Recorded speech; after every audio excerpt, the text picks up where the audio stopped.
अवश्य पाहिजे का सुचिता सुचित्वा वाचोनी तत्वता न लाभे हाता निजस्वार्थो. आपल्याला परमार्थामध्ये सफल व्हायचं असेल तर नाथ बाबा सांगताय पहिलं गुरुची सेवा केली पाहिजे वगैरे सांगितलं. त्या गुरुला शरण गेलं पाहिजे. ते गुरुचे विलक्षण सांगितले, शिष्याचे विलक्षण सांगितले. शिष्याचे गुरुविषयी असलेली श्रद्धा आणि ती श्रद्धा समजून झाल्यावर आता ती श्रद्धा प्राप्त होईल अशा प्रकारचं साधन करावं लागेल. भक्ती प्राप्त होईल असं साधन करावं लागेल. तर मुख्य आरंभाला कोणतं साधन काय पाहिजे तर नवाब बाबा सांगताय मुख्य साधावया परमार्था अवश्य पाहिजे का सुचिता. शुद्धता काय पाहिजे अगोदर मुख्य पाहिजे. परमार्था साधावया परमार्थ जर सफल करून घ्यायचा असेल तर अगोदर शुद्धता पाहिजे. शुचित्वा वाचून तत्वता लाभे हाता निजस्वार्थो. आहे का नाही. शुद्धी नसेल, शुद्धता नसेल, संताचे पूजन लागतची धन नाही वित्त. हे संताचे हे नाही म्हटलं तुकोबारायांनी, हेच म्हटले सकारात्मक. हे संताची खरी काय पूजा आहे का नाही. सुचित्वा वाचोनी तत्वता न लाभे हाता निजस्वार्थो. सुचित्वा वाचोनी हाता निजस्वार्थो न लाभे, लाभ मिळणार नाही. या लागेना अनुपनाता शौचादी ऐक कथा शुद्ध शौचादी ऐक कथा अंतर्मलन क्षाळिता न लाभे हाता बाह्य शुद्धी. आता राजा ते महात्मा सांगतायत प्रबुद्ध नावाचे, हे राजा शुद्ध शौचता कशी आहे का नाही. त्या शौचतेचं लक्षण ऐक. अंतर्मलन क्षाळिता न लाभे हाता बाह्य शुद्धी. अंतर्मल घातल्याशिवाय बाह्य शुद्धता हातात येत नाही. अगोदर अंतर्मल घालावा लागतो. मन मळीन वासना मळी ते न करिता सोवळे बाह्य पवित्रता अहम मळी ते जाण आंधळे न्याहाळी जैसे. मन मळीन वासनामुळे नाही का नाही. वासनेमुळे मन काय झालेले मलिन झालेले. बाहेरून तर खूप शुद्धता चालू आहे पण बाहेरची शुद्धता आहे पण आत मन जर वासनेनं मलिन झालेलं असेल आणि ते मन जर पवित्र केलेलं नसेल ते न करिता सोवळे आहे का नाही. मन जर पवित्र केलेलं नसेल तर बाह्य पवित्र अहम बळे आहे का नाही. बाह्य पवित्र ही अहंकार वाढवणारी आहे का नाही. बाहेरून चांगले कपडे वगैरे घातली, साबण लावणं काय हे सगळी काय करणार आहे अहम वाढवणार आहे. ते दान आंधळे न्याहाळी जैसे. बाहेरची पवित्रता कशी आहे आंधळ्यानं न्याहाळून पाहणं.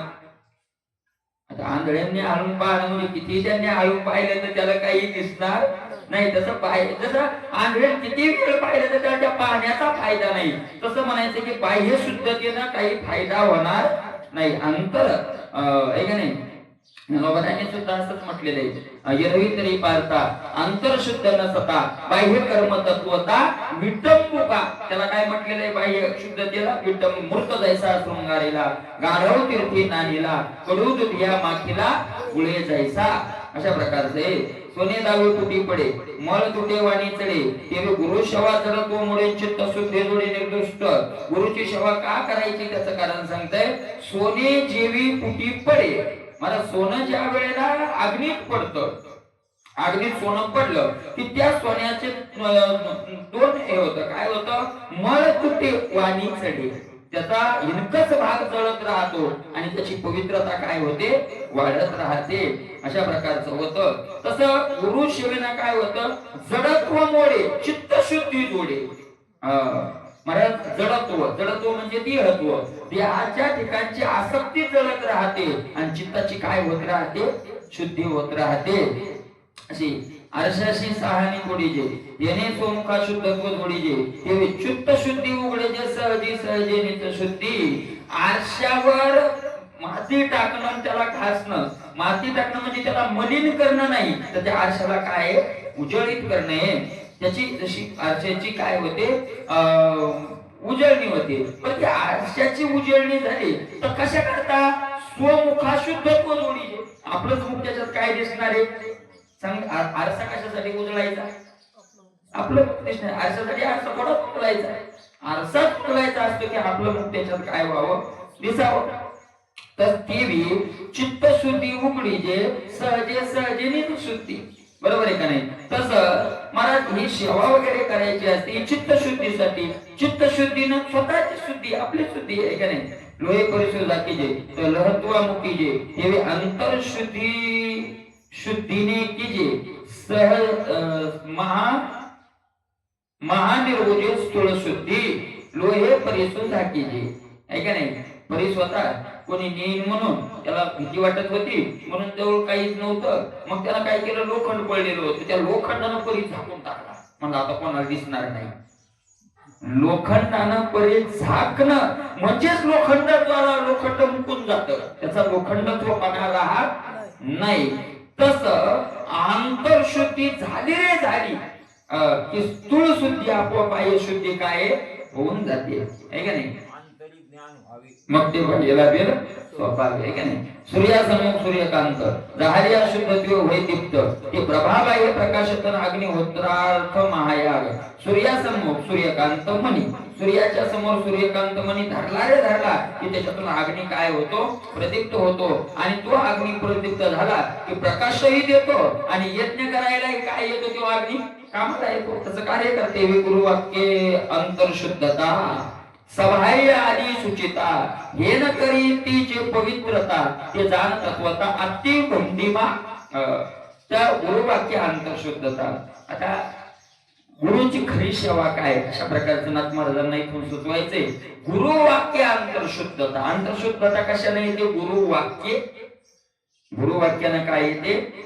अंतर्शुद्धता. मला ज्ञानोबा आहे, तुकोबा नाथ महाराज आपले गुरु येत. आणि जर आपल्याला खरी पवित्रता पाहिजे असेल तर त्यांच्या शब्दावर, त्यांच्या वाक्यावर काय ठेवावं लागेल? विश्वास ठेवावा लागेल. आणि तो विश्वास सुद्धा डळमळीत चालणार नाही, तो काय करावा लागेल? दृढ ठेवावा लागेल.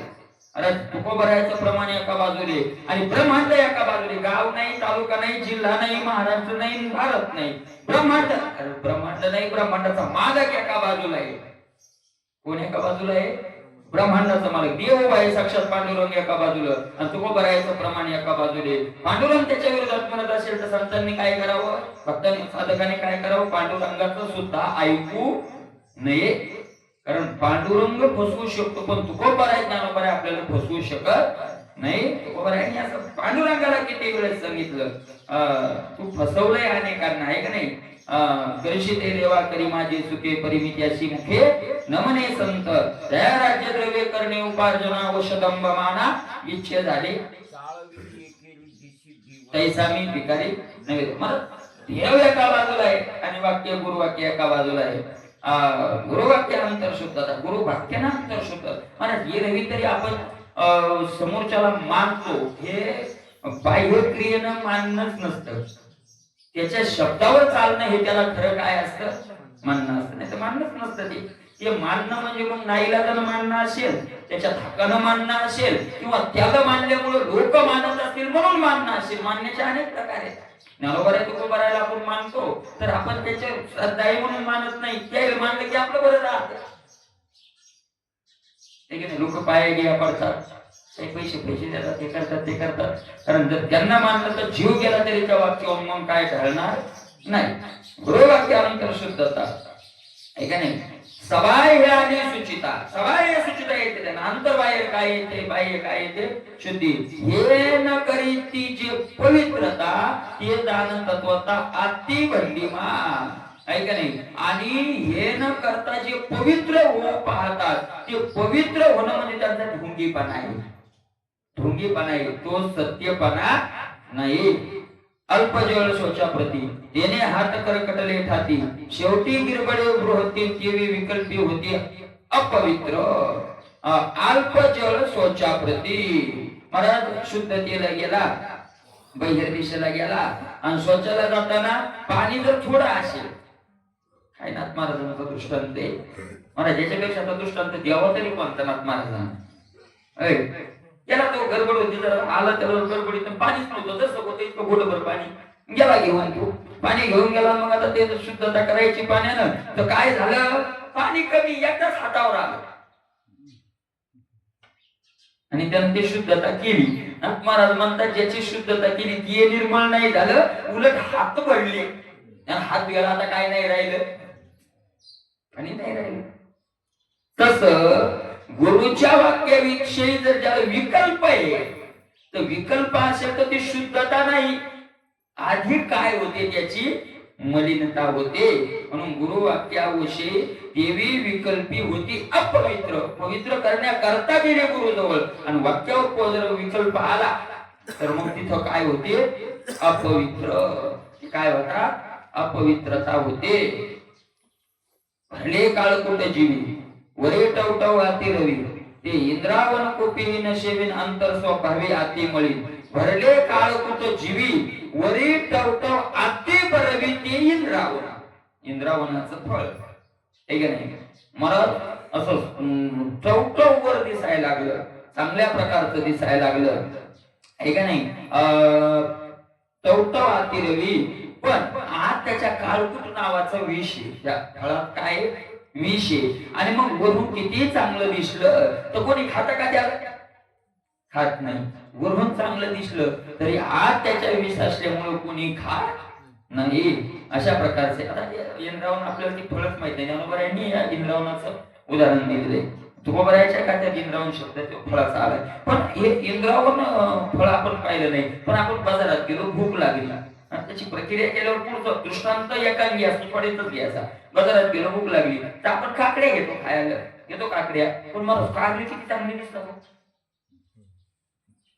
किती किती चांगली दिसतात. असे ताजे काढले, तोडून आणलेले असले, असे ताजे असले तर किती चांगले दिसतात. मग आपण घेऊन काढा खातो का, चांगले दिसतात पण कडू येत ना, चांगले दिसतात पण काय येतात, कडू येतात, आहे का नाही. म्हणून ते म्हणा तितक्या पुरता दृष्टांत घ्यायचा. तुम्ही म्हणसाल आपण शिजून नाही खात, ते पुढचं घ्यायचंच नाही, दृष्टांता पुरता घ्यायचा, आहे का नाही. कडू आहे, आत्मरस कडू विष भरलेलं आहे, तर ते कोणी किती चांगलं दिसलं तर खात नाही. तीर्थे धुतला रथक राजू, तो काय होईल शुद्ध दिजू, नटे घेतला राज ध्वजून, तो नव्हे पूज्य बाह्य प्रियवेशी. तीर्थे धुतला रजक राजू, महाराज काय झालं, परताचा राजा नेऊन तीर्थात धुतला, म्हणून तो काय ब्राह्मण होतो, ब्राह्मण होतो, ठीक आहे नाही. गाढव धुतला महातीर्था माझी, नव्हे जैसा तेजी श्याम कर्ण, देवी खळा काय केल्या उपदेश, नव्हेची मानस शुद्ध त्याचे, आहे की नाही. तो काय मग काय, अरे धुतला म्हणून तो तीर्थात गंगेत नेऊन धुतला म्हणून तो काय ब्राह्मण होतो का.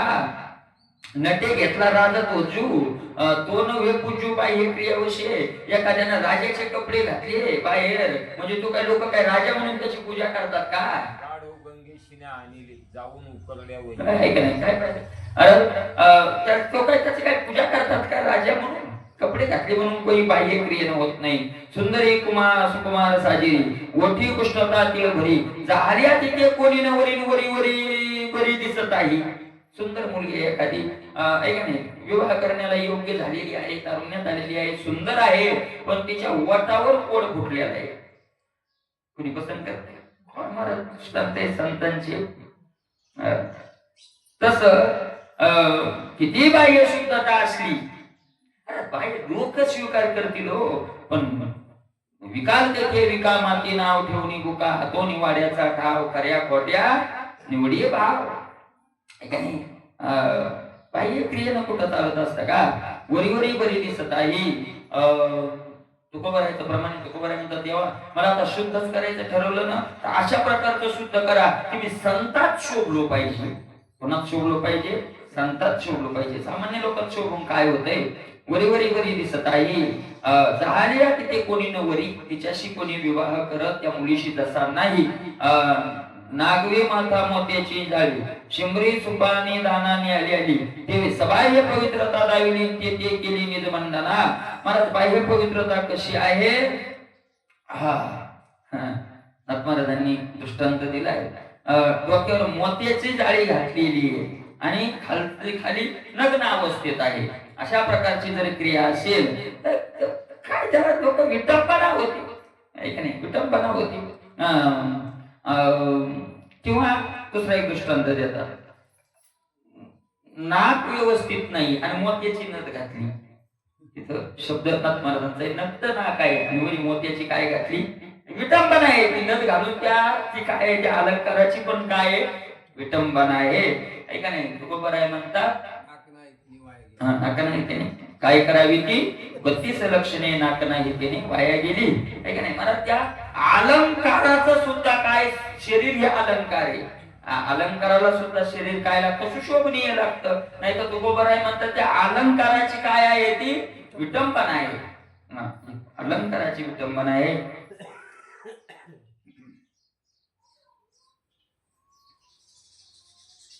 प्रमाणात अलंकाराची विटंबना असल्याप्रमाणे 6व्या अध्यायात ओवी काही केली ज्ञानेश्वरीच्या प्रमाणे अंगाना अलंकार. अलंकारालाही शरीर काय होतं, अलंकार होत. अलंकारालाही शरीर अलंकार होत. नाहीतर त्या अलंकाराची काय होती विटंबना होते. अशा प्रकारचे जर तसं शरीर नसेल तर ती अलंकाराची काय होते विटंबना होते. अशा प्रकारचं आहे. अंतरी सुचित्व पूर्ण होशे तेवे अंतरी विकल्प दहे माखला वायसू तो काय होईल राजा हंसू दही म्हणून मथिता कापूसू तृप्ती नव्हे उपासू जगी प्रकटे दहे माखला वायसू कावड्याला दह्यानं माखलं लिपून गेलं दह्याचं तो काय राजा हंस होईल, धावळा दिसला दह्यामुळे राजा हंस झाला. अंतरीची कळा त्याच्या जाणार नाही. अशा प्रकारचं होईल. काय दही म्हणून मथिता कापूस दही कापूस धावला दिसला म्हणून कापसाला मंथन लावलं. लोणी निघणार आहे का? अरे लोणी तर निघणार नाही, पण जगात विटंबना होईल. दह्याचं कापसाचं मंथन कुठे करत असते का? अशा प्रकारे तेवी अंतरे विकल्प असता बाह्य जे जे पवित्रता ते क्रिया नृपनाथा जाण तत्वता अति भंडीमा तेवी अंतर विकल्प असता. आज काय भरलेला आहे विकल्प भरलेला आहे. आणि बाह्य जे जे पवित्रता आणि बाहेरची पवित्रता चालू आहे राजा. ती बाहेरची पवित्रता म्हणजे ढोंगीपणा आहे. ढोंगीपणा ते काय आहे ऐशी काय बळी दिसे ठकाठकी दिसते लौकिके सत्य ऐशी लौकिके सत्य ऐशी दिसती. लोकात काय लोकात खरं दिसत ते, पण मात्र खऱ्या परीक्षका पुढे ते चालत नाही. ढोंगीपणा आहे तो.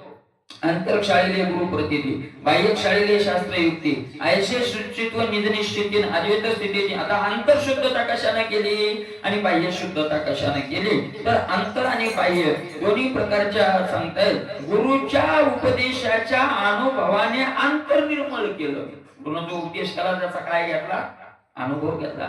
काय महाराज अनुभव कसा घ्या प्रकारे नाथ महाराजांचा हरिपाठाचा अभंग आहे. काय नाथ महाराज म्हणताय कानी जे पेरिले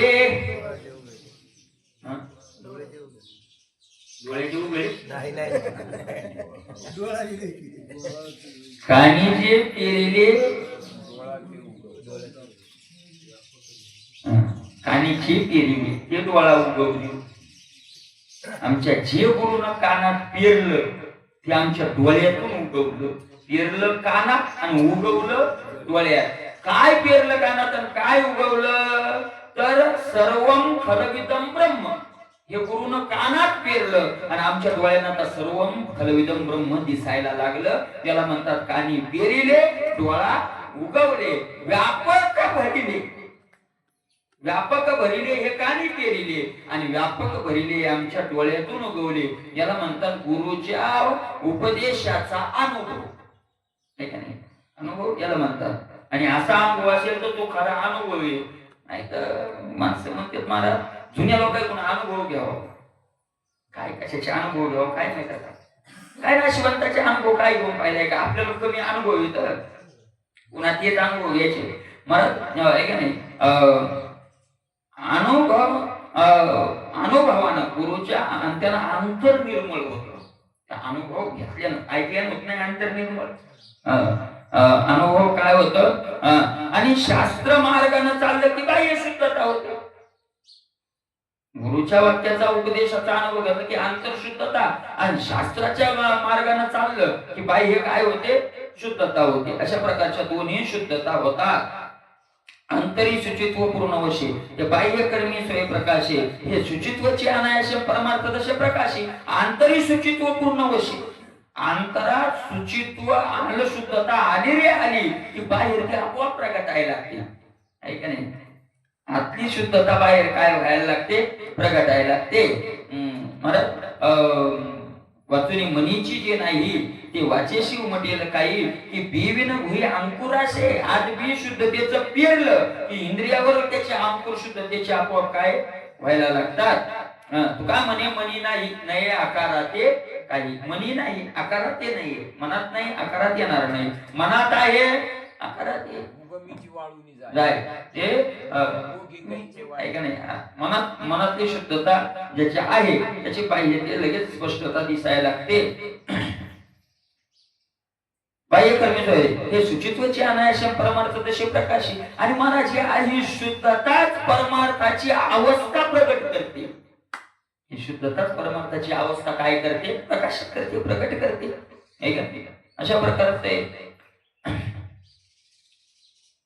ईश्वर भावाचे निद्वर्त अरे काय तुकोबरायचा तुकोबराय म्हणतात नाही लौकिके नाही परमार्थ साधत लौकिक नाही परमार्थ साधत लौकिक धरून होतो फिके अंगाने नाही परमार्थ साधत हा भंग येतो नैस्तौकाचे होती क्रिया नष्ट पुंदाचे ते कष्ट दुःखामूळ नाही परमार्थ साधत लौकिके धरून होतो फिके अंगाने. तुकोबराय म्हणतात तुकोबरायना उपदेश केला हा उपदेश 100% कथाकार कीर्तनकार बोलायचे कारण स्तव नाही नये स्तव काची काची म्हणजे कच्ची परमार्थ संसारातले मोठे येत पण परमार्थाचे कच्चे येत नये स्तव अशाच काय करू नये आपण स्तवन करू नये नये स्तव काची क्रिया नष्ट स्तव नये क्रिया नष्ट तुम्हाला एक सांगतो ज्याच्या जो भक्तीत सरस नाही ज्ञान भक्ती वैराग्यात सरस नाही त्याचं कीर्तनात नाव घेऊच नाही. काय करायचं आपल्याला त्याचं नाव घ्यायचे ज्ञानोबराय तुकोबरायचं नाव का आपल्याला डसायलंय का डसायला आपल्याला काय काय वाचायलंय घेऊ नाही नाव त्याचं घेऊच नाही. काय करायचं त्याचं नाव घ्यायचे महाराज काय इतके मूर्खता झाली कीर्तन करायचे ज्यांनी मनुस्मूर्ती जाळली त्यांचं कीर्तनात नाव घ्यायचे लोक मनुस्मूर्ती जाळली. आता मनुस्मूर्ती हा ग्रंथ आपला महाराज सगळ्या शास्त्राचं मूळ आहे. श्रुती स्मृतीचे अर्थ आपणची होऊनी मूर्त अनुष्ठाने जगात येत वडील जे तयाचे आचरता पाहुले जे कोणी श्रुती स्मृती नाही ग्रंथाच्या प्रमाण श्रेष्ठाचे वचन न मानी तुकोबराय त्याचं तोंड करायचं नाही मग आणि त्यांनी स्मृती जाळली आणि त्याचं कीर्तनात काय घेतात अशा प्रकारचे दारू पितात मांसाहार करतात महाराज चॅनलवर मांसाहार करतात आणि त्यांचा आपण काय होतं त्याचा परिणाम काय होतो का परिणाम तुकोबरायने अभंगात त्याचा परिणाम सांगितलाय. गोड अभंग नये चौकाचे होती क्रिया नष्ट कुंदाचे ते कष्ट भंगामुळे महाराज चित्ताचा भंग करण्याला ते मूळ होतं. आपल्या चित्ताची स्थिरता राहू देत नाही ते हा आतली स्थिरता राहत नाही. कोणी सांगितलं आंतरबाह्य म्हणून मला तो आपण महत्वाचा इथं या विषयाने आंतरबाह्य आंतरही स्थिरता नाही आणि बाह्य काय परिणाम होतो आंतर स्थिरता नसली तर बाह्य काय परिणाम होतो तर बाह्य परिणाम काय होतो ऐका नाही पण माणसं म्हणे मला लौकिक म्हणून करणं लागतंय वर्णन लौकिक तुकोबराय म्हणतात नाही परमार्थ साधत लौकिके नाही परमार्थ साधत लौकिके धरून परमार्थ साधत नाही परमार्थ तर साधत नाही पण ऐका अशा माणसाचा समाजात काय परिणाम होतो धरून होतो फिके अंगा आले. महाराज परमार्थाचं तेज पडत नाही समाजावर फिकेपणा अंगाला येतो नाही पडत समाजावर वर्चस्व. अशा कच्च्या लोकांचं वर्णन केलं क्रियानष्ट लोकांचं वर्णन केलं अहंकारी लोकांचं वर्णन केलं फिकेपणा अंगा येते.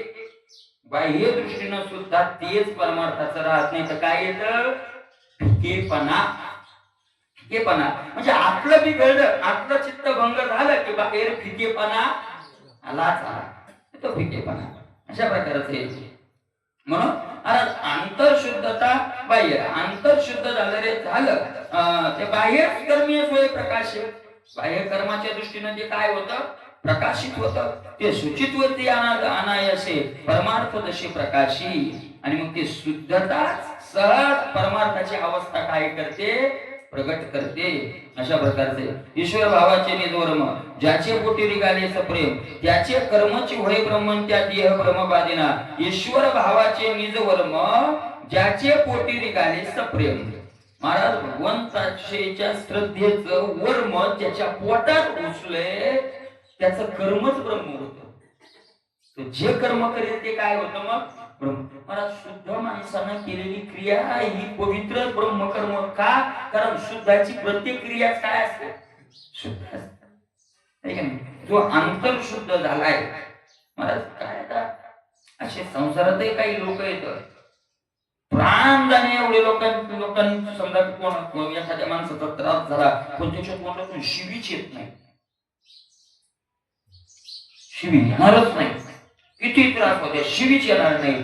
का शिवी येत नाही, कारण अंतर तितकं काय पवित्र आहे. आणि काही काही लोक तर बाबा बाबा बाबा काही गरजच नाही शिवीची. ये हे मित्र मित्र बोलायला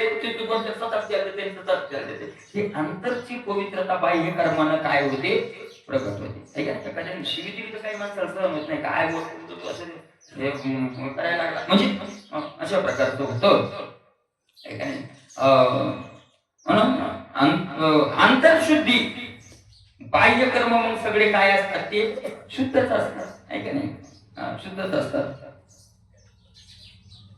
आणि मग महाराज काय होतं, कर्मच ब्रह्म होतं. आणि कर्मच ब्रह्म झालं की त्याला देहाचा भ्रम बाधा करत नाही, देहाचा भ्रम त्याला बाधाच करत नाही. या नाम सुचिस्मता सत्यधान गांधूपणाता तपाची स्थिती आता ऐकत होता सांगणे ही शुद्धता झाली. आता तप कशाला म्हणतात, तप कशाला म्हणतात, त्याची तपाची व्याख्या काय काय. शरीर शोषणानावत ते प्रारब्ध भोगानुरूप हृदय वाहने कृष्ण स्वरूप तो शुद्ध साक्षेप तपाचा. शरीर श्वसनानावत ते प्रारब्ध भोगानुरूप. शरीराला नुसत्या शरीराला झिजवणं तप नाही, कारण शरीर देहतवासे भोगाचे आधी भोगाचे. अरे किती शरीर पुष्ट करायचं म्हणलं तर पुष्ट होत नसतं, आणि किती वाळून टाकायचं म्हणलं तर मला सांगा शरीराला प्रारब्धात एखादा रोगाचा भोग आहे तर किती त्या काजू बदाम खाऊ घातले ते असं होईल का, रोगच खाऊन घेतात त्या शरीराला. आणि एखाद्याचं प्रारब्ध आहे महाराज तर कोणताहीच रोग नाही, त्या ठ्यासा भाकरीचा 3 भाकरी कोशिळे आणू द्या तरी शरीर काय राहते, खाल्लेलं शरीराला व्यवस्थित त्याचं सप्त धातूत रूपांतर झालं तर शरीर पुष्ट राहत. अशा प्रकारचे ते इंगळे महाराज सांगायचे काही काहीचं शरीर असं राहतं म्हणायचे इतकं नाजूक राहतं, इतकं नाजूक राहतं, इतकं नाजूक राहतं की देवाचं तीर्थ घेतलं तर सर्दी होते ना आरती घेतलं तर उन्हाळी लागते.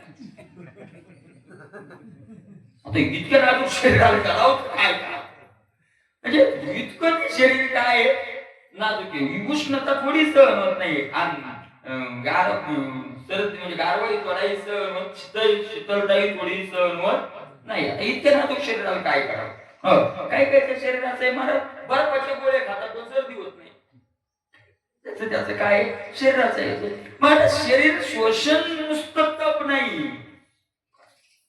बाबा 12 वर्ष झाडपाला खातो, काय फायदा झाला, काय फायदा, काय चपलच घातली नाही 15 वर्ष का 12 वर्ष नाही. तुका बरं म्हणजे जनावर जन्मभर चपला घालीत नाही पण त्याला काय जीव मिळतो. यानं अन्न खाल्लं नाही, काय साप सर्प खातो अन्न, सर्प काय अन्न खातो, माझ्यावरच राहतो. असे किती जीव व्यक्तीच्या काय काय खात नाही तर अन्नच खात नाही तर काय होतं, काय होतं शरीर शोषण तप नाही. काय सर्प खातो अन्न काय ध्यान बघायचं, अंतरीची बुद्धी खोटी भरले पोटी वाईट, काय फायदा. प्रारब्ध भोगानो मग ऐका ऐका खरं तप कोणते, हृदय आणि कृष्ण स्वरूप तो शुद्ध साक्षी तपाचा. सारखं कृष्णाचं चिंतन हृदयात धरणं याचं नाव काय, तप. याचं नाव तप आहे. सारखं भगवंताचं चिंतन हृदयात धरणं, ऐका नाही. सटवीची आरती जेवी नवी संगी जे वाती देवी ईश्वर निर्णयो चित्ते वाहने सदा सतत कृष्ण मूर्ती सावळी खेळे हृदय, ऐक नाही सतत सारखी. याचं नाव तप आहे. जेवी धुरसुनी दिठी शूर रणामाजी उठी देवी ईश्वर धरोनी पोटी वरते तो सृष्टी तपिया शुद्ध. खरा तपाची व्याख्या काय आहे नादबाबा सांगतात, ज्याप्रमाणे वीरश्रीचा मध डोळ्यावर ज्याच्या चाललाय ज्या अवध्याच्या वीरश्री याच्या अंगात वीरश्रीनं प्रवेश केलाय आणि त्या वीरश्रीचा धूर डोळ्यातून भरलेला आहे का नाही. विषयाचा धूर भरलेला डोळ्यात असला तर तो कोणालाच मानित नाही आहे का नाही. का म्हणे इह लोकीच्या व्यवहारे नका डोळे धुरे. एखाद्याच्या वीर शूरतेचा धूर भरलाय आणि मग तो रणांगणात जसा निघतो त्याप्रमाणे ईश्वर धरोनी पोटी वरते सृष्टी तो शुद्ध तपिया. असा ही भगवत प्राप्तीच्या इच्छा धरून जो मार्ग धरतो तेवढ्या आवेशानं तो तपस्वी आहे. मग त्याच्या मदत कोणी आलं तरी तो त्याचा विचार करत नाही का नाही. मला धैर्याची व्याख्या करत असताना धैर्य शब्दाची ज्ञानोबरायांनी केलं, देवी ईश्वर प्राप्ती लागी दिवसेपणाची अंगी उणीव नाही. उणीव नाही. धैर्याची काही पडत नाही, जिथं कमी पडत नाही त्याचं नाव तप आहे. त्या आवेशात निघणं देवी तपाचे निज स्वरूप याचे नाव शुद्ध तप. यावरती नसतं निरूपण व्यर्थ वाग्जल्प का करावे. मला काय महात्मांनी सांगितलं याच्यापेक्षा दुसरं तपच नाही, हे शुद्ध तप आहे. फुकट वाणी कष्ट द्यायचे कशाला, कारण दुसरं तपाची व्याख्याच नाही केली. आता बस संपलं. तो बाह्य दृष्टीनं तप होत नाही, अंतरंगामध्ये अंतर महाराज क्षणाक्षणाला चित्ताला आठवण करून अभ्यास न तू कोणते विसर पडलं की आठवण, विसर पडलं की सुरुवातीला नंतर चित्ताचं असं होऊन जातं त्याला व्यसनच होतं की ते विसरायलाच काय होत नाही, मग तयार होत नाही. अशा प्रकारचं याचं नाव तप आहे. द्वंद्व सहिष्णुता मोक्षा या नाम म्हणजे तितिक्षा ते अनावया लक्षा नृपाध्यक्ष अवतारी अशी तपाची व्याख्या सांगून झाल्यावर आता सांगतात मुमुक्षांना द्वंद्व सहिष्णुता असावी. द्वंद्व सहिष्णुतेला तितिक्षा असं नाव दिलेलं आहे. त्या तितिक्षेचं लक्षण काय आहे ते सांगताय. सुख दुःख उभय दो माझे अखंड आपुले अंग जेवी चित्रीची वाघीन आणि वाघ दोही माझे सांग निजत्वे भिंती. सुख दुःख वैभव दोन प्रकारचे भोग माणसाला येतात जीवनात. काय सुखाचे येतात आणि दुःखाचे येतात आहे का नाही. पण मला ते सुख आणि दुःख कसे पाहतात. भिंतीवर चित्र काढलं वाघाचं आणि वाघिणीचं, पण मला त्या वाघालाही आणि वाघिणीलाही आधारभूत काय भिंत आहे. हा जरा दृष्टांत भिंत आहे. जेवी दावाग्नी कावून न्हाळे आकाश दैशन पोळे असोनी त्याचे निमेळे त्या वेगळे आदित्य. अरे मोठ दावाग्नी वडवाग्नी दावाग्नी प्रलयाग्नी. मला जंगलाला जो जाळतो त्याला दावाग्नी म्हणतात. हे नाव म्हणजे वेगळे वेगळे. प्रलयाच्या काळाला जो सगळ्या सृष्टीला जाळत निघतो त्याला प्रलयाग्नी म्हणतात नाही का नाही. दावाग्नी म्हणजे जंगलाला लागलेला रानवा. मला काही रानवे लागले तर महिना काय जळत राहतात, जंगल जळत राहतात. अरे किती जंगल जळाले आणि किती उन्हाळा पडला तर आकाश जळत का? आकाश नाही जळत, आकाश जळत नाही आहे का नाही. दावाग्नी का उन्हाळे आकाश दैशन पोळी पोळत नाही, चटका बसत नाही आकाशाला, जळत नाही चटकाच बसत नाही, तप्तच होत नाही. आसोनी त्याचे मेळे त्या वेगळे आले. परंतु अग्नी कुठं लागलेला आहे? आकाशातच सगळं आकाशातच ना. हे सगळ्याकडे त्याच्यात राहून म्हणणे आकाशात अग्नी आणि अग्नीत पुन्हा आकाश. आकाश के नाही येणारी गेची आकाशात अग्नी आणि अग्नीत पुन्हा आकाश त्याच्यात राहून त्यानं ओळख नाही. जसं आकाश त्याच्यात राहून त्याच्यापासून काय राहतं, आलिप्त राहतं. शीतळ का हिम पडे पृथ्वी निज क्षमान काम पुढे देवी निज स्वस्वरूप सुरवाडे द्वंद्वा नातुडे निज साधू. अरे शीतळता पडू द्या, किती हिवाळा पडू द्या, बर्फाचे ढीग पडू द्या, पण पृथ्वी काकडत नाही. थर पुढचा रगा घेऊन आमच्या वावराला इथू वाजायला त्याला पांघरून टाकायचं. लई हिवाळा पडलाय असं होतं कधी? जशी आकाश पोळत नाही, पृथ्वी हिवानं तापत नाही, त्याप्रमाणे महाराज निज स्वरूप सुरवाडे द्वंद्वा नातुडे निज साधू, साधू द्वंद्वा नातुडे. द्वंद्व सुख दुःखात्मक जे द्वंद्व आहे त्या द्वंद्वाला च्या ताब्यात तो जात नाही. द्वंद्व येत नाही असं नाही, प्रारब्धावशात द्वंद्व काय होतात, येतात आहे का नाही. आणि महाराज पण द्वंद्व जरी आले तरी त्या द्वंद्वानं तो काय होत नाही, हातुरल्या जात नाही, त्याच्या ताब्यात जात नाही. येईल जाईल, येत राहील जात राहील. त्याला तितिक्षा म्हणतात. तितिक्षा म्हणजे सहन करणे. तितिक्षा शब्दाचा अर्थ सरळ सरळ काय, सहन करणे. अशा प्रकारचं द्वंद्व सहन करणं. शरीर जरी हिमे कापे तेने देह कापे साधून कापे, शरीर अतिउष्ण तापे परी साधून तापे देह तापा माझी.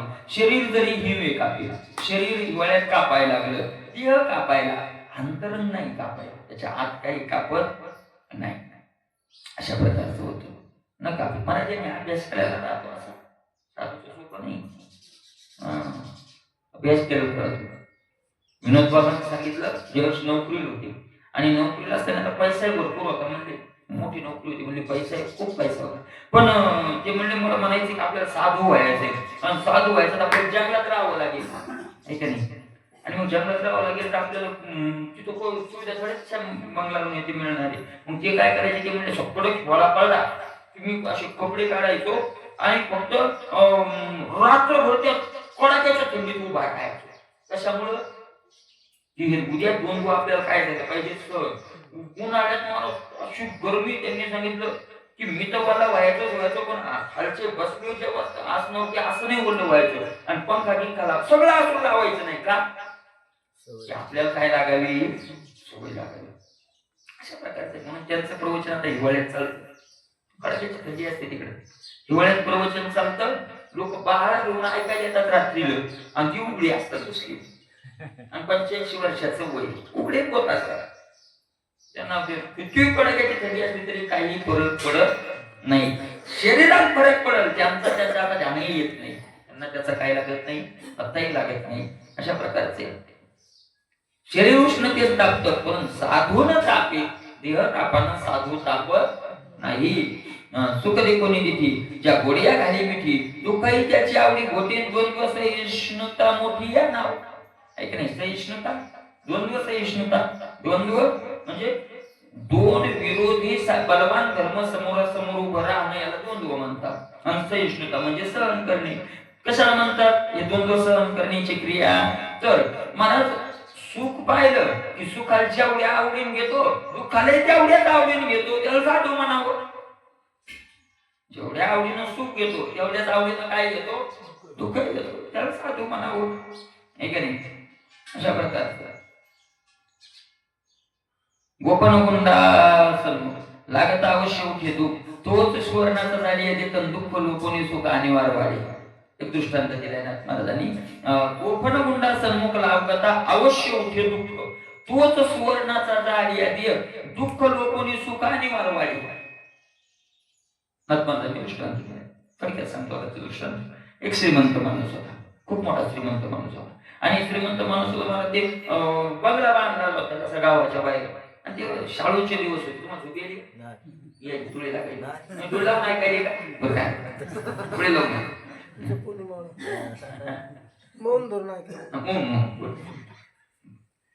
ज्यावेळेस तुमचं चरित्र लिहू त्यावेळेस हे पण लिहू आम्ही की बाबा डोळे लावून का काय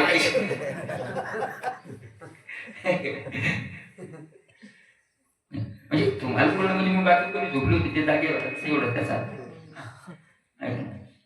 मग ते गावाच्या बाहेर बंगला होता, शाळूचे दिवस होते. आणि मग मला ते शाळू पहिले हे करायचे, मळे पाक आणायचे. गोप दिलं ते श्रीमंत पोरग गेलं दिवस बंगल्यावर कोणी सुलापूरला, आणि पाहिलं ते हे केलेलं, आणि त्याच्यावर मग गोप दगड आणायला. तो त्या बापाला म्हणला मला ते पाहिजे, गोपन पाहिजे, काय पाहिजे, दगड पाहिजे, गोपन पाहिजे, दगड पाहिजे. आता कोट्यावधी करोडपती माणूस होता. त्यांनी विचार केला आपला पोर काय महाराज चांदीची गोपन केली आणि सोन्याचे दगड केले. महाराज दगड कशाचे केले, सोन्याचे दगड. हा म्हणला आता मग ते 4 वाजता ते आणलं करून त्यानं आणि 4 वाजता ते गेलं स्लापवर आणि एक म्हाताऱ्यानं आपल्या 4 वाजता चहा प्याला आणि या करून भले पाक राहणं यावं थोडस म्हणून म्हातारं काठी आपलं घेऊन निघालं राहण्याकडं नेमकं म्हातारं तिथून बंगल्याकडून चाललं पोरानं गोपनीत दगड घातला त्या नियम म्हाताऱ्याचा नाही लागला पण लागला आता नईन गोपन हे आपल्याला माहिती गोपन हाणता आली तर हाणता आली नाही तर गोपन हाणणाराला हाणती असा पागुरा लागतो बा काही काही एकदा गोपन हाणली तर अख्खा तिने गळेलच याला असं होतच ते गोपनीत मला ती गोपन त्यानं दगड घातला हाणला गोपनीचा दगड ताकदीनं मारला म्हाताऱ्याच्या मान काढत लागला बापरी म्हणला काय लागलं म्हातारं खालीच बसलं चक्करच आलं पापा एवढा कोण दगड हाणला म्हणला ओ काय हाणलंय काय लागलंय आणि म्हाताऱ्यानं माग पाहिलं तर गोल पिवळं दिसलं सोन्याच त्या पोरानं हाणलेला दगड होता तो सोन्याचा म्हाताऱ्यानं हातात घेतला 100 नंबरी दिसायले आणि म्हातारं होतं लय बसते बाबा लय नवरी त्याला सोने घेऊन दिली होती काय करे म्हाताऱ्यानं पाहिलं म्हणलं नंबर 1 सोने आलो कुठून आणि पाहिलं तर पोरग काय करायले म्हातारे काय म्हणलं ए बाळ्या काय इकडं हाण लागलं नाही का लागण्याचं दुःख झालं नाही का दुःख झालं पण सोन्याचं असल्यामुळे लागण्याचं दुःख होतंय पण सोनं मिळतंय ना काय सांगते तसं सुख दुःखाचं दुःख द्वंद्वाचं दुःख होतंय पण ते सहन केलं तर भगवत प्राप्तीचं सोनं मिळतंय ना मग मोठा लाभ होत असेल तो थोडासा घाटा तयार सहन करायला काय हरकत लाभ काय होतोय त्याच्यात मोठा होतोय म्हणून मोठा लाभ होत असेल तर थोडस दुःख सहन करायला हरकत नाही अशा प्रकारचा तो आहे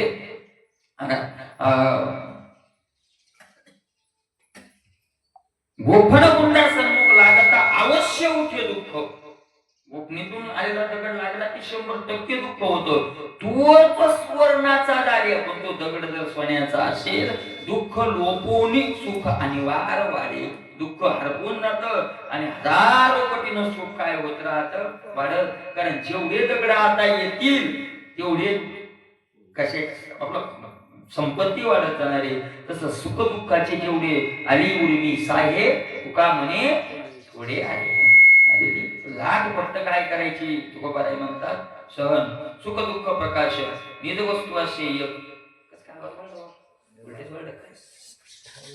सुख दुःख प्रकाश निज वस्तू असे निज वस्तू असे त्या एकात्मतादे द्वंद्वे साधक सुखे सहाती कारण साधकाला माहिती आहे महाराज की सुखाचे किंवा दुःखाचे प्रकाशन करणारा कोण आहे तर तो एकच आहे सुख आणि दुःख तिथूनच येत आहे मालकाकडूनच येत आहे महाराज आपल्याला भक्ताचा निश्चय असतो सुख आलं तर हे सुखही मला साधनेला अनुकूल असणार आहे आणि दुःख आलं तर हे दुःख साधनेला काय असणार आहे अनुकूल असणार आहे महाराज सुख आणि दुःख आपल्याला वाटतो आपण परिणामाचा विचार करत नाही म्हणून वाटतो परिणामाचा विचार करत नाही ते हे होते मला ते दूधगावची माऊली कीर्तनकार होते ना दूधगावची माऊली ते गरीब माणूस परिस्थिती आधी मग साधारण होती परभणी जवळ एक गाव होतं एक मोठा माणूस होता 200 एकर जमीन गेले तिथं आपले ते कार्यक्रम झाला हो आपले गेले ते 2 वर्ष तिथं साधारण होती आता त्या माणसाकडे 10-15 गडी होती काम लय करावं लागायचं ते सांगितलं असतं त्या परमार्थाचा त्याचा त्यांचा काही संबंध नव्हता मग काय झालं महाराज म्हणजे मी सांगतो की परिणाम कसा असतो मग नंतर काय झालं ते मालकाच्या बायकोला काय कोणतरी करणीचं काय केलं करणीचं वगैरे काहीतरी केलं आणि हे काय करायचे त्या गावात तिथं माणूस जरा कलाकार मग येडे वाकडे मंत्र म्हणायचे कोणाची पूजा करून देऊ कोणाचं काही करू असं थोडंफार करायचं आज ते वैद्य बोलवला आणि ते बाई ते बसवलं आणि हे बसले तिथं सर बसले आणि मग ते महाराज ते वैद्य माझा सांग कोणा केलंय त्या बाई त्याला या बोकडा माऊलीकडे तो माणूस तो रगेल तो म्हणला यानंच केलं यानंच मंत्र येतील आता हे पूजा पाठीचे मंत्र ते म्हणले कोण केलं यानंच केलं मारुती रागवून यांच्या लक्षात आलं माणूस की म्हणजे असा होता रावण बरा किंवा आपल्याला जिद्द सोडीत पाळलं म्हणले तिथून आडराना राज्यात आलो म्हणले आडराना गावात आलो म्हणले गावातून बाहेर जाता येते का शिव आणली की बुवा हाणतोच भीती हाणू ना हाणू पण भीती बसली ना महाराज 5-6 वर्षे गावातून जाता नाही आले आणि 2-3 वर्ष तर ते म्हणजे कोणाच्या गावातल्या पण वावरात लांबच्या मी वजन यान जात नव्हतो कारण गावाच्या बाहेर गेलो तो खाण्याचा धाकत आणि मग त्या गावातून जायचं नाही करायचं काय मग एकनाथी भागवताचे पारायण असं इकडं लागले आणि लागले ते म्हणले पहा तिथं जर ती तेवढी घटना घडली नसती तर आजही मी सालानच असतो आज गादीवर बसून म्हणजे गरम चपात्या दुधात चुरून खायलोय म्हणजे परिणाम त्या घटनेचा काय झाला नंतर अरे एखादं संकट आल्यासारखं वाटतं ते संकटही पुढे हजारो पटीनं काय करून देत चांगलं होतं आपल्याला एवढी पुढची बुद्धी नसते आणि नसल्यामुळे आपल्याला वाटतं आपलं वाईट झालं वाईट नाही झालं वाईटातूनही पुढे काय होणार आहे चांगलंच होणार आहे अशा प्रकारचं आहे आणि हे भक्ताला माहिती असतं की सगळं माझ्या मालकाकुनी आले आणि मालक आपल्याला काही वाईट करणार नाही महाराज एखाद्या वेळेला आई तोंड धरून लेकराचं खाली जाऊन तोंड धरून कडू औषध तोंडात टाकते पण त्याच्यातून त्याचं काय होणार असतं शिव्या देतं महाराज ते लेकरू हे करतं आहे का नाही शिव्या देतं वैरीण आहे का तुम्ही ती वैरीण नसते ती क्रिया वैरिणीची जरी असली तरी तिचा एकच उद्देश असतो की याला काय मिळावं आरोग्य तसं संसाराचं दुःख साधकाला आलंही तरी तेव्हाच एकच असतं की हे कडू औषध बाजून याला काय करायचंय आता अशा प्रकारचं आहे मोठी अनावर आहे अशा प्रकारचं हे राजाचे म्हणून महाराज हे त्या महात्म्याला निश्चित माहिती असतं की द्वंद्व जे आपल्याकडे येतात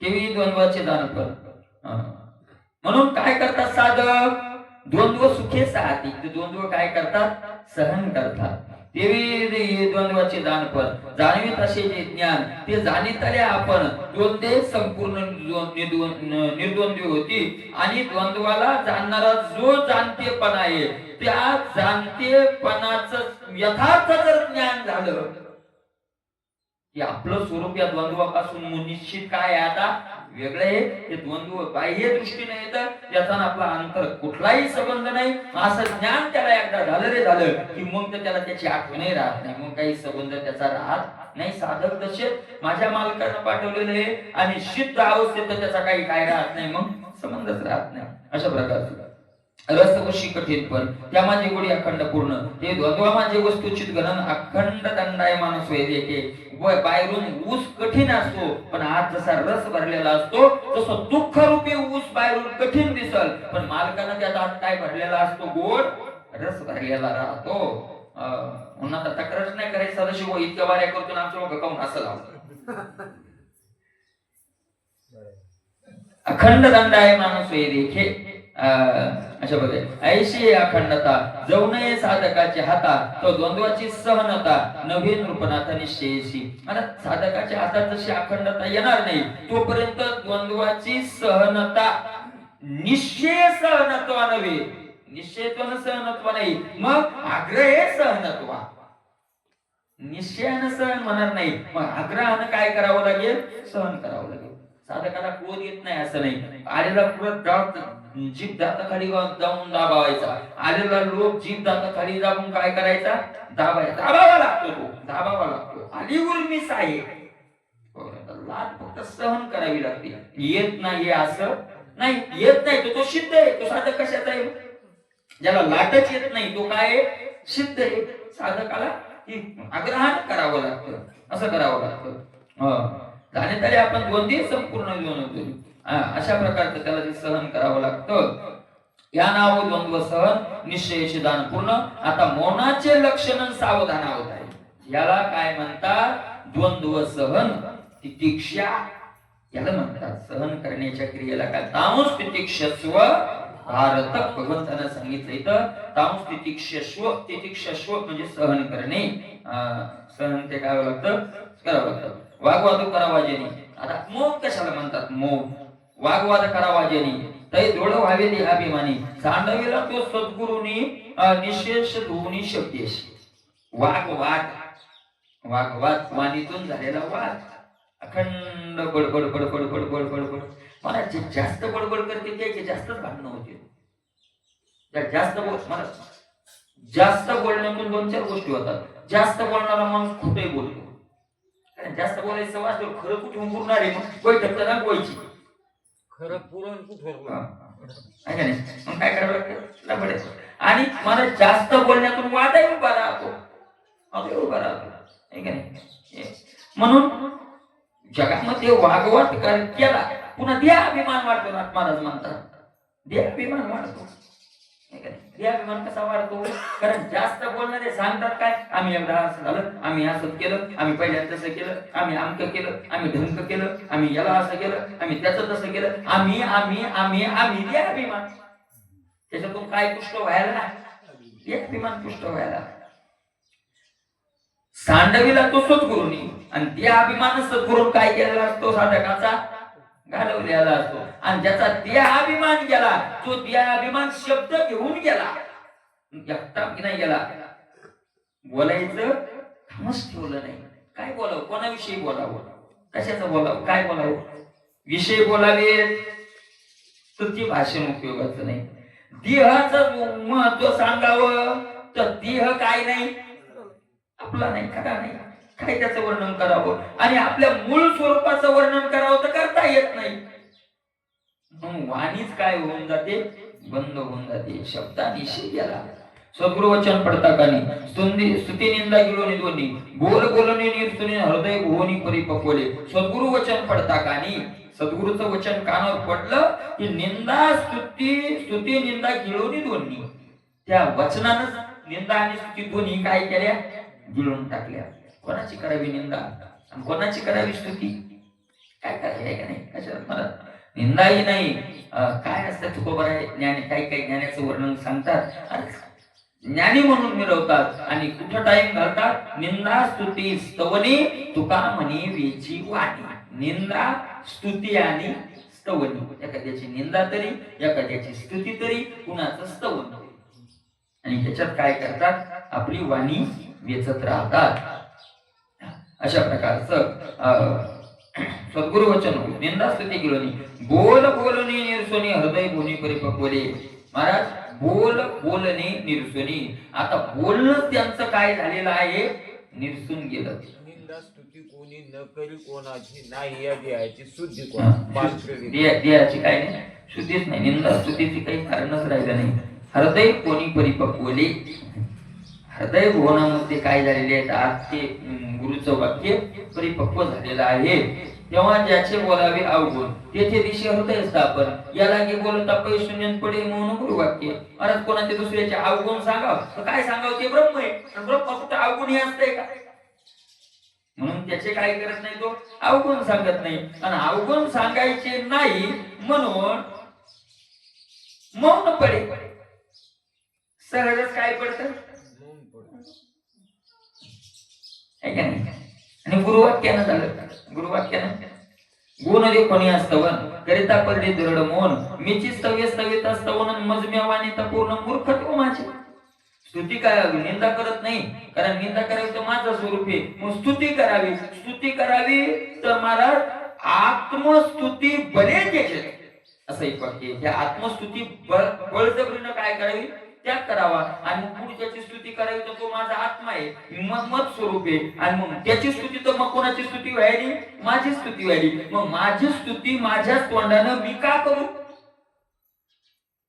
माझं स्वरूप असल्यामुळं, ब्रह्मस्वरूप असल्यामुळं ब्रह्माच्या ठिकाणी अवगुण नाही, दोष नाही. आणि स्तुती करावं तर मत स्वरूप असल्यामुळं माझी स्तुती मी काय करू, म्हणून कोणाची स्तुती नाही आणि कोणाची निंदाही नाही.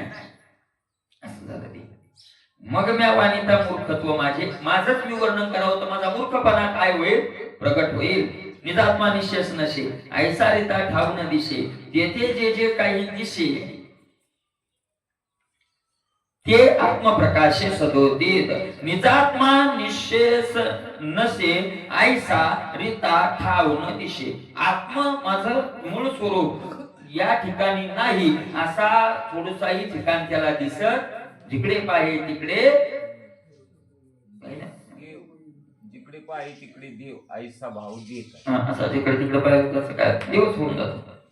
मग तिथं काही पाहे तिकडे बाप माय विठ्ठल आहे, रुक्माई वनपट्टणी एक भाव अवघा ठाव, ठाव नाही सुख दुःखानाचे तुका कौतुके. वनपट्टणी एक भाव अवघा ठाव, सरता झाला मग तो जंगलात असो का नगरात असो. वन पट्टण, पट्टण नगर, वन जंगल, कुठे असला तरी अवघा ठाव सरता झाला. ते आत्मप्रकाश झालेला असतो. ऐशी सद्गुरूंनी दाखवली युक्ती ती विश्वासी स्थिरावली चित्ती, याला निंदा आणि स्तुती वाचे प्रति बोलेना. अशी सद्गुरूंनी ती युक्ती दाखवलेली असते आणि त्या युक्तीवर त्याचा विश्वास असतो, त्या वाक्यावर विश्वास असतो. म्हणून निंदा आणि स्तुती हे दोन्ही त्याच्या वाचेतून कोणाविषयी निघत नाही. संवाद करावा आणि स्वार्थी तो सद्गुरूच्या वचनोक्ती खुंटल्या वेदशास्त्राच्या युक्ती ज्यावरी स्थिती चढेना. संवाद करावा आणि स्वार्थी आपल्या मूळ स्वरूपाविषयी काही संवाद करावा. काय संवाद करावा? वेदाच्या जिथं मौन पडले तिथं आपण काय संवाद करणार आहे? म्हणून कोशाविषयी संवादही नाही, कुठे विवादही नाही. संवाद करावा तर तेही नाही. एवं निंदा स्तुती निंदा वागवाद करिता कुठला संवाद महामौनी अत्यशुद्ध परमानंद साधका. म्हणून निंदाही गेली, स्तुतीही गेली, संवादही गेला, वागवादही गेला. महामौन साधकाला पडलं महामौन. याला कोणतं मौन म्हणतात? महामौन. महामौन परमानंद साधका. आणि साधकाला त्या मौनात काय होतो? महामौनी अतिशुद्ध होतो. आणि शुद्ध झाला की त्यात परमानंद साधका. साधकाला काय पडतो? येतो परमानंद. परमानंद सामान्य आनंद नाही, परमानंद येतो. आपण जे बोलत नाही महाराज, समजा मौन धरतो ना, हे मौन म्हणजे कोंडलेलं पाणी. आपलं जे मौन येते काय? कोंडलेलं पाणी. कोंडलेलं पाणी कोणी कोणतरी मार्ग काढतच. इकून फुटल तिकून, दांड एखादा कोंडा ना, इकून फुटल तिकून फुटल, तिकून फुटल तिकडून तरी फुटल, तिकडून तरी फुटल. म्हणून आपलं मौन म्हणजे काय? कोंडलेलं पाणी. आपलं मौन फोडून मार्ग काढलेला आहे. फोडून मार्ग येत. हे मार्ग कोणते येत? फोडून येत. याचा ऐका नाही. म्हणून बहुतेक करून आपण अशीच सवय लावायला पाहिजे की बोलण्याचा कंटाळा आला पाहिजे. बोलण्याचा काय यावा? कंटाळा. आणि बोलण्याचा कंटाळा आणायचा असेल, त्याला सवच लावावं लागते. सवय लावायची असेल तर त्याने एक मार्ग चांगला आहे. बहुतेक करून एकांती बैशीची. बहुतेक करून काय राहावं? एकट्यानं राहावं. बहुतेक करून एकट्यानं. मला तर असं मला आपला टाइम झाला, पण मला तर असं वाटतंय की तीर्थयात्रा एकट्यानंच करावी. जर खरा तीर्थयात्रेचा फायदा करून घ्यायचा असेल तर एकट्यानं करावी. नाही हो, 4-2 पाहिजे. 4-2 पाहिजे म्हणलं की तीर्थाला जाऊच नाही. घरी ते जायचं. घरी जे तेच तिकडे गेली काही नाही. मग गावातल्या कोणाचा एखाद्याला घ्यायचं तरी एखाद्याचा फोन आहे की 2 तास त्याची पिंड असेल तिकडे. म्हणून एकट्यानं करा. नाही पण माणसं रे म्हणून दुःख सुख आलं तर दुःख सुख यायची भीती येते, घर सोडायचं नाही. एवढी दुःख सुखाची भीती येते, घर सोडायचं काय करायचे? घर सोडायची. दुःख सुखाची ज्या भीती येते त्याचा देवावर विश्वासच नाही तर मग त्या देवाच्या तीर्थयात्रा करायच्याच कशा? काय करायचे? दुःख सुखाची काही दुःख येत नाही, सुख येत नाही, काही येत नाही. त्याचं दुःख सुख येत आणि आलं तर आलं. मग त्याला एवढं ज्याचा दृढ निश्चय नाही त्यानं कशाला काय नव्हतं. मग युक्ती करायची. तुम्ही म्हणजे मला कपडे कोण सांभाळता? आंघोळी गेलो अडचण येत नो. मी गेलो पुन्हा एकटाच यमुनीत आंघोळ करायची. आंघोळ कपडे कोणाजवळ द्यावा? थैली कपडे कोणाजवळ द्यावा? काय नाही केलं. ते थैली कपडे घेतले, थैलीत टाकले ना, अशी धरली थैली. इकडे बुडवलं, एक हात वर धरला. मग तिच्या हातात धरली, हे हात भिजवला जावी आंघोळ. तीर्थात काय घासीत तर नसते. तीर्थात अंग घासायचं दगड घेऊन नाही, ते साबण लावायचं, शॅम्पू लावायचं, त्याचा नियमच नाही. आंघोळ करायचंय. बरोबर आहे का नाही? काय लागतं त्याला? मग तुला आंघोळ करायची तर मला आता आज पुढे मी विचार बोलवला होता कपड्याचं, तिथे नळाखाली करावं लागत होतं. मथुरेत भगवान कृष्णाच्या जन्मस्थळी मला पोलीसवाला आला आणि ते पोलीसवाला म्हणे स्नान करणे काय का? म्हणे हो. म्हणे सोबती नाही का? म्हणे नाही, मी सांभाळतो म्हणे कपडे. सगळे महाराज विशेष सांगतो त्याने पण शॅम्पूची पुडी दिली. हा ना. आणि पोलीसवाल्याने कपडे सांभाळले. आता पोलीसवाल्याला मी म्हणलोय ना, आपण कसं पोलीसवाल्या पण त्याला बुद्धी कोणा दिली? ते काय लागते त्याला, काही लागत नाही मला. हा. पण मौन राहतो माणूस, बाकी दुसरं काय नाही. पण एकटा असलं तर काय राहतं, मौन. आणि नुसतं मौन राहत नाही, मग काहीतरी भगवंताचं नामस्मरण चालूच राहत. अशा प्रकारचं होतं. साधा वयात थोडं मौन. ऐसे साधा वयात थोडं मौन. सद्गुरु शिकवी येदाते उपनिषदर्थ विवंचून पडवी संपूर्ण अर्थावधी. असं दृढ मन होण्याकरता गुरु मग वेदांचा अध्ययन शिकवतात. त्याच्यात टाइम घाल. त्याच्यात टाइम गेला तर बोलण्याची सवय काय होऊन जाईल? कमी होऊन जाईल. बोलण्याची सवय कमी होऊन जाईल. सद्गुरु शिकवी वेदाते उपनिषद निषेधार्थ विवंचून पडवी संपूर्ण अर्थावधी. मग उपनिषद वेद याचा अर्थ ते शिकवणं नाही का नाही, अशा प्रकारचं. अथवा अतिशय दृढ मौन श्रीरामकृष्ण नामस्मरण अखंड नामे गरजता पूर्ण वेदार्थ जाण तिष्ठती पुढे. महाराज म्हणतात ऐका, काय करा? एक तर वेदाचा अध्ययन करा, वेदाचा अर्थ जाणून घ्या, त्याच्या नादी लागा. बोलण्याची सवय कमी होऊन जाईल. वेदाचा अध्ययन नाही करायचं, रामकृष्ण अखंड नामस्मरण बोलायचंच ना, बोलतच राहायचं.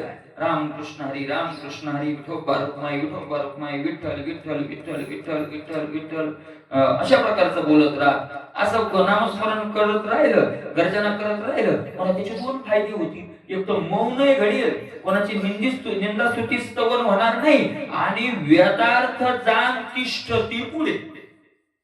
वेदाचे अर्थ त्याच्या पुढे येऊन नाचायला लागतील. त्याला कोणत्या ग्रंथाचा अध्ययन करायची गरज पडणार नाही. सगळ्या ग्रंथाचं त्याला काय मिळेल? सार मिळेल. ज्याला ज्याची गरज आहे ते त्याच्या तोंडातून काय होईल? प्रकट होईल. सगळे नाचतील. नित्य राम नाम गरजेवानी त्या तीर्थे येतील लोटांगणी सुरवर लागत चरण नियम पायवणी. आणि नित्य जो रामनामाचं गर्जना करतो, तीर्थ त्याच्या पायाचं लोटांगण घालतात, स्वर्गाचे देव त्याच्या चरणाला लागतात. यम त्याची काय करतो? पाय धुतो, पाय वंदन करतो. यमधर्म वाट पाये निरंतर जोडून या कर तिष्ठ तसे. अशा प्रकारचे रामनामाचे जे स्मरण, या नाव का महामौन वेदे नाम स्थविले पूर्ण शुद्ध अध्यय राम नामाचं अखंड स्मरण करणं, याचं नाव हे महामौन.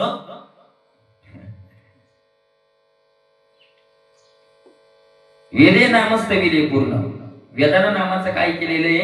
स्तवन केलेले. शुद्ध अध्ययन हरिनाम. सगळ्यात शुद्ध अध्ययन कोणते? व्याकरण शिकणं, ग्रंथाचे अर्थ काढणं, वेदांत हे शुद्ध नाही म्हणता येत ना महाराज. शुद्ध अध्ययन नाहीये. हरीच्या नामाचं उच्चारण करणं हे शुद्ध काय? सगळ्या अध्ययन. आणि हे अध्ययन सुद्धा हरीच्या नामाची आवड लागण्याकरताच करायचं असतं. वेदो अथवा नामस्मरण या नावाला स्वाध्यायोदान. आता अर्धवाच्य लक्षण ऐक संपूर्ण महाराजा.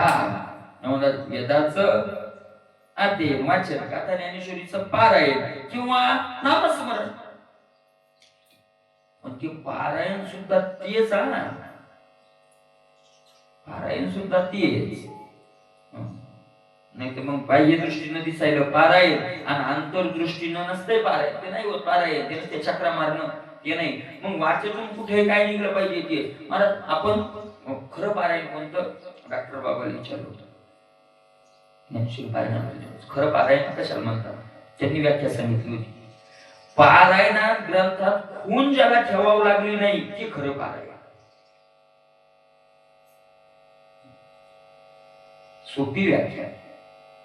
खून ठेवायला ते महिन्यात जरी ग्रंथ उघडला तरी त्याच्यात तिथं आठवणी पाहिजे की आपलं कुठं चालू होतं. मनाचीच खून. त्याचं नाव काय? एकाग्रतेचं पारायण. आपण म्हणतात आपली वस्तू ती खुनीतही भ्रम होतो. मग ती खून आपण मागची पुढे घेतली होती का नेमकी घेतली नव्हती, असं होत. असं होत ते खरं नाही. काय होतं? कारण मी एक पारायण करू लागलो आणि तो गाठ्याचं पारायण करू लागलो. मी विकल्प खूप घातक आहे. सगळ्यात मोठा जर दोष घालवायला कठीण कोणता असेल तर कोणता आहे? विकल्प. विकल्प म्हणजे काय म्हणते त्याला, ते 3 दोष आहेत ना, कोणते? मल मल मल विक्षेप आणि आवरण, काय काय मल मल जातो पण विक्षेप लवकर जात नाही. विक्षेप पुन्हा पुन्हा पुन्हा बाधा करतो, जातो जात नाही असं नाही, पण तेच तेच तेच तेच करत राहिले ते विक्षेपही काय होतो, निघून जातो. म्हणून विक्षेप जर निघून गेला, विक्षेप जर निघून गेला तर 24 तास वाचित बसला तरी त्याच्या दुसरं काही ध्यानात येणार नाही. देहाचा विसर पडतो खरा विक्षेप गेल्यावर, त्या ध्यानात देहाचाच काय करून जातो, मग विसर पडून जातो. आणि तो विक्षेप अशा प्रकारचा येतो. मग मी मला विचार केला, असं वाचू लागलो आणि आला तो विक्षेप. मी तो आपण मधात थांबवला आणि विचार केला, बसायलो आपण समजा तर बसावं तेवढ्या तासभर का 2 तास बसलो आपण, 2 तास बसण्याची क्रिया घडली का नाही, म्हणजे शरीराला कष्ट 2 तास झाले. बर 2 तास आपल्याकडून काही संसाराचं काम झालंय का, झालं नाही. बर 2 तास आपण इथं बसलोय, दुसरे काम सोडून बसलोय, 2 तासही आयुष्यातले गेले, शरीरालाही कष्ट झाले आणि त्याच्यात जर मन नाही लागलं तर 2 तास काय बसून फायदा झाला. आणि फक्त मन न लागल्यामुळे फुकायला नाही, फुकायला कशामुळे, फक्त मन न लागल्यामुळे. म्हणून महाराज असे, आणि तुम्हाला फक्त दुसरा एक फायदा होतो, मन लावून जर पारायण आपण नुसतं पारायणच केले, काय पाठ करायचे, पारायण जर नुसते मन लावून करत राहिलं तर पाठ कधी झाले कळतही नाही. मला ते त्यावेळेस कळतं, एखाद्या वेळेस कोण तो अभंग म्हणला ओळी म्हणली की पुढचं लगेच येत जातो. मग असं होतं महाराज, होतं बरं का. मी पारायण करू लागलेलं, आळत दिलं आणि काय दन दन दन आपले पारायण सुरू, 2 दिवसात पारायण, 2 दिवसात पारायण, अजनोक्षाखाली 1-1.5 महिना झाले चालूच पारायण होती. काही मला पाठ करायचंय म्हणत नाही, काहीच नाही, काहीच नाही.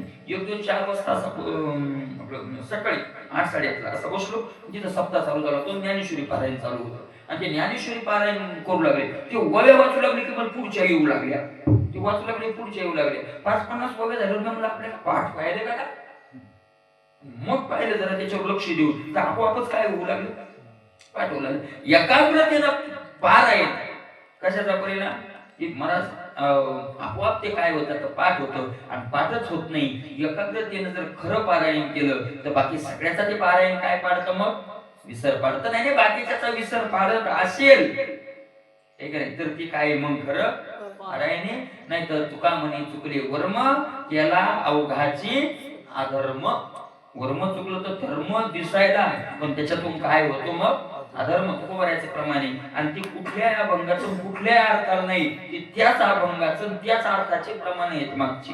कोणते, तीळ जाळीले तांदूळ काम क्रोध तैशीची खळ, कारे शिनलाशी वाऊगा न भजता पांडुरंगा, तप करुणी तीर्थाटन केली अहंता जतन, केली अक्षराची आटी मान दंभ पोटासाठी, आहे का नाही, वाटिले ते धन केली अहंता जतन, तुका म्हणे चुकले वर्म, केला अवघा तो अधर्म. असं प्रकारचं आहे. म्हणून त्याला महाराज असं महामौन असं नाथ महाराजांनी नाव दिलेलं आहे. आता त्याच्यानंतर नाथ महाराज आपल्याला आर्जव सांगणार आहेत. आर्जव, आर्जव कशाला म्हणावं, आर्जव, त्या आर्जवाचा विचार आपण उद्याला करूया. पुंडलिक